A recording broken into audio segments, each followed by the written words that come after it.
Very good morning to you all students. How are you all? I hope you all are fine. So students, we will continue with the same chapter, that is matter around us pure? So in the previous class we discussed about elements and compounds. So students, please open page number 27. So I have already explained to you what are elements and what are compounds. Okay, now elements cannot be broken down into simpler substances. For example, if this is iron, here see, suppose this is iron, this is the symbol of iron. So this iron is made up of iron atoms, only iron atoms. So it's a pure substance, but this cannot be broken down further into more elements because this itself is an element and is made up of iron atoms. Have fixed composition. Okay, then this one, for example, copper, oxygen, iron, hydrogen, and mercury, etc. Compounds have fixed composition and can be broken down into elements by chemical or electrochemical methods. Now compounds, let us say this is water. So this can be broken down into elements hydrogen and oxygen. Suppose this is water, it is made up of hydrogen and oxygen. So this can be dissociated, water can be broken down into its constituents elements. Okay, but not by physical processes, not by boiling. If you will boil water, then by boiling you cannot separate hydrogen and oxygen gas. Only by certain chemical and electrochemical methods. Electrochemical methods means on passing electricity through water, it can be dissociated into hydrogen and oxygen. And another point is that here in the compound, the components, they are of fixed proportion. Okay, here you see have fixed composition. Compounds, they have fixed composition because, like, suppose this is hydrogen plus oxygen. Now hydrogen and oxygen combine to form water, but you cannot take but any amount of hydrogen cannot combine with any amount of oxygen. Hydrogen and oxygen, they combine in the ratio of 1:8 to form water. For example, if there are suppose 3 grams of hydrogen, and so this 3 grams of hydrogen will combine with 24 grams of oxygen to form water, because then it will be in a ratio of 1:8. Okay, 3 ones are 3, 3 eights are 24. So this is in a ratio of 1:8. Suppose here if there is more oxygen, suppose instead of 24, suppose if the oxygen is 30 grams, then also 3 grams will combine with only 24 grams of oxygen to form water. Okay, so this is a new substance. Compound is a new substance which is formed and it has a definite composition. Now let us discuss the difference between mixtures and compounds. First, elements or compounds just mix together to form a mixture and no new compound is formed. So either elements can mix, okay, 2 or more elements can mix, or compounds can mix to form a mixture. Okay, and here new substance or new compound or new thing is not formed. Elements react to form new compounds. Okay, in mixture compounds can also mix. For example, salt is a compound, water is a compound, they can also mix. Okay, and elements can also mix, but in case of compounds, elements only react to form a compound. Okay, for example, this was of water, or you can say carbon combines with oxygen to form carbon dioxide. So this is element, this is element. So in compounds, elements, they react to form new compound. Next point under mixture, a mixture has a variable composition. So here the composition is not fixed.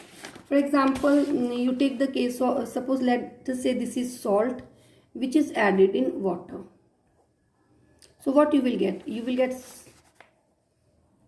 salt water, which is a solution. Okay, now this salt and water are called as the components of salt water. or salt and water are called as constituents of salt water.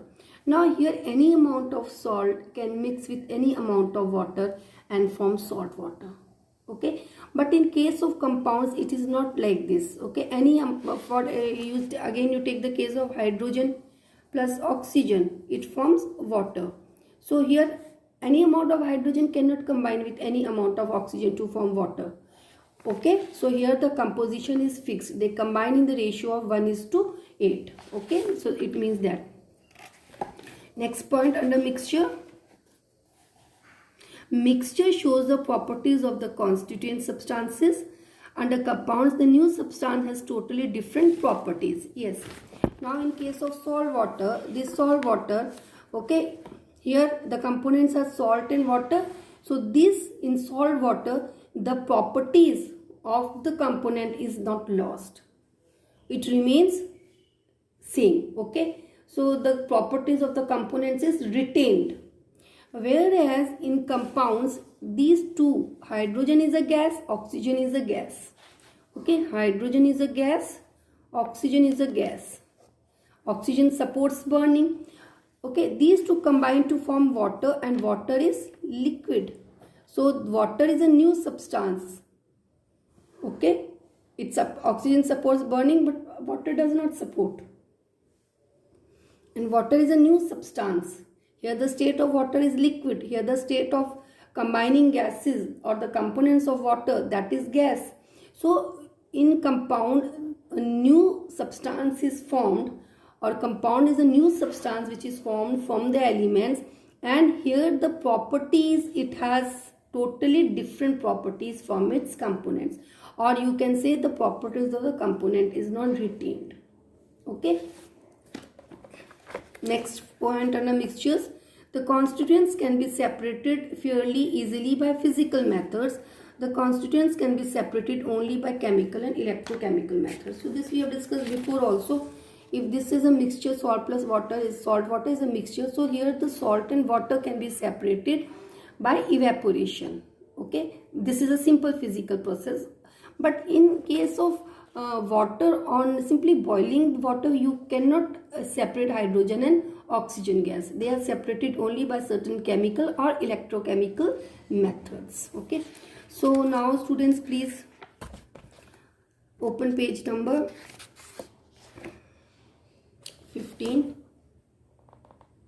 Okay, now what is a solution? You all know that solution is a mixture of two. Solution is a homogeneous mixture of two or more substances. Okay, where homogeneous mixtures are called as solution. And what is a homogeneous mixture? Where both the substances are uniformly distributed. Okay, for example, air, salt water, sugar water. So they are also called as solutions. Now you can see, you just read from here. I'll read from here. You come across various types of solutions in your daily life. Lemonade, soda water. Okay, all examples of solutions. Now when we think of solution as a liquid that contains either a solid, liquid or a gas dissolved in it. Okay, we always think that solution is something where the solid, liquid or a gas is dissolved in liquid. Okay, but it is not so. There are solutions of solid solutions are also there. For example, alloys. Okay, then gaseous solutions is also there, like air. Okay, now in gaseous solution, like in air, what happens? Air, it is a mixture of different gases which has different compositions, but it is called as a homogeneous mixture, or it is called as a solution, because different gases present in the air, like oxygen, carbon dioxide, nitrogen, they are present, they have different compositions. Okay, but they are uniformly distributed. So it is not like that air at one particular place will have more oxygen, or at another place will have less oxygen. So air, wherever you see, the air will have 21% of oxygen, 0.03% of carbon dioxide, 78% of nitrogen. Why? Because these gases are uniformly distributed. Okay, and that is why air is a solution.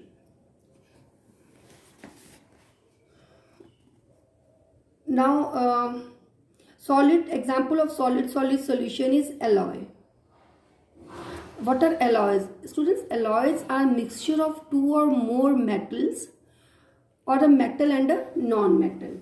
Okay, so it is a mixture. Now metal is also solid and non-metal is also generally solid. Okay, not generally solid, but here the non-metal and a metal which is mixed in alloy, in that case non-metal is a solid. Okay, so you can take the example of brass. But here the one thing is there, that here the components in alloys cannot be separated by physical methods. So components cannot be separated by physical methods does not mean that it is not a mixture, because in case of a mixture the components are separated by physical means, but in case of alloy components are not separated by physical means, but then also it is a mixture, because here the properties of the components that is retained, and the components they are mixed in variable composition. For example, in case of brass, so it has 30% zinc and 70% copper. Okay, and the properties are retained. Property of these combining elements are retained. Now students, components of solution. Components you all know. Components of a solution. What are the components of solution? Components of solution are, it has two components. One is solute plus solvent. So solute plus solvent, it forms solution. Okay students, what is solute? Solute is that component which is present is in less amount and which gets dissolved in solvent. And what is solvent? Which is present in more amount and dissolves solute. Again, I will take the case of salt plus water. Salt plus water, it gives you solution. Now solution, salt water, it gives you. Now here water is present in more amount and it dissolves salt. So water is called as solvent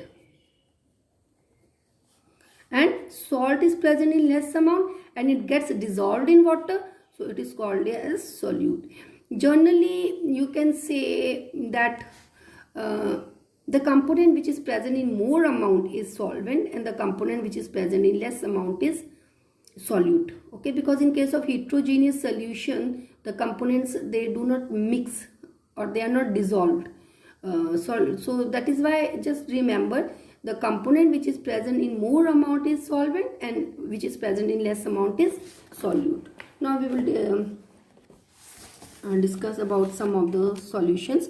A solution of sugar in water is a solid liquid solution, because sugar is solid and water is liquid, and in this case water is solvent and sugar is solute. A solution of iodine in alcohol is known as tincture of iodine, and here alcohol which is present in more amount, so alcohol is solvent and iodine is solute. Aerated drinks like soda water are gas in liquid solutions. Okay, so here gas is a solute and water is a gas. Which gas is present here? Here carbon dioxide gas is present. So carbon dioxide gas is a solute and water is a solvent. It is present in more amount. Air is a mixture of gas in gas. Okay. Now properties of a solution. So before discussing properties of a solution, I would like to explain you something about Tyndall effect. What is Tyndall effect?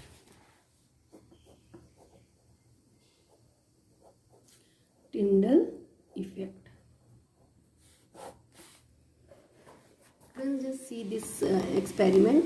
Here you take this solution in this container or a homogeneous mixture. Let it be salt in water.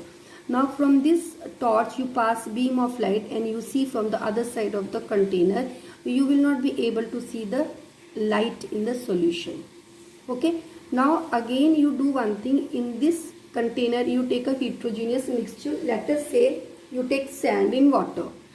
from this torch pass a beam of light through this heterogeneous mixture and see from the other side. You will be able to see this path of light. Okay, or you will be able to see this beam of light from the other side of the container. Why? Because here the particles of sand or the particles of solute in heterogeneous mixture is bigger than that of solution, and they scatter the beam of light. Okay, that is why we are able to see that beam of light from the other side of the heterogeneous mixture. Whereas in case of solution, the size of the solute particles is very small and they are unable to scatter a beam of light when a beam of light is passed through the solution, and that is why we are unable to see this beam of light in the solution. Okay, so this, when a beam of light or when the particles are able to scatter the beam of light, or when a beam of light is scattered by the particles of solution, that effect is called as the Tyndall effect. Okay, so that is called as Tyndall effect. Okay, now we will discuss some of the properties of solution. Open page number 16. A solution is a homogeneous mixture, that you all know that all the components of the solution are uniformly distributed.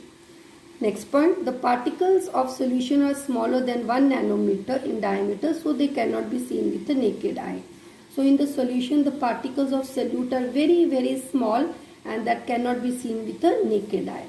Next point, because of very small particle size, they do not scatter a beam of light passing through the solution, so the path of the light is not visible in the solution. Or you can also say that the solutions, they do not show Tyndall effect. Next point, the solute particles cannot be separated from a mixture by the process of filtration. So you know that the components of solution cannot be separated by filtration. Okay, because in that case all the particles will pass through filter paper. So I hope you have understood this thing, and rest we will discuss in next class. Thank you students. If you have any doubt, please clarify your doubts during clarification session. Thank you. Have a nice